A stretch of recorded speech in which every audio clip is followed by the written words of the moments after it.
Finally হচ্ছে আমরা এখন শুটকির দোকানে চলে আসছি জেরিকের বাজারে। ভাইয়া এটা কি শুটকি? এটা দেখেন, এটা হচ্ছে জেলিফিশ, আবার কেউ বলে অক্টোপাস। এটা ওনার বক্তব্য, আমি শিওর বলতে পারতেছি না, পান করিও না।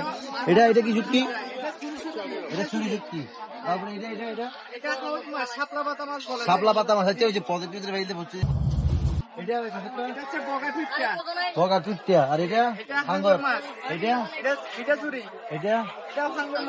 তারপরে এটা শাপলা মাছ। তারপরে এটা কেউ বলে চরকুটি মাছ, কেউ বলে একচিটিয়া মাছ, কেউ বলে তারপরে এটা কুত্তার জিব্বা কোনটা দেখি? এগুলিকে কেউ কুত্তার জিব্বা। এটা হচ্ছে কুত্তার জিব্বা, চরকুটি মাছ, কুত্তার জিব্বা। মাছ। আর এটা সেম। এটা কুত্তার জিব্বা বড়টা। কেজি কত করে? 200 টাকা। 200 টাকা না আঙ্কেল? এটা কি? সিরিং মাছ বাবা।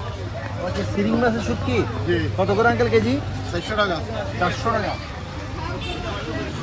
এটা হচ্ছে সিরিং মাছ, ওই যে আনাজি মাছ, ইজলা মাছি বেরোনে না? ওগো সাদা সিরিং, ওগো লাল সিরিং মাছ। হ্যাঁ, ওগো লাল সিরিং। লাল সিরিংই বেরো। 400 টাকা কেজি।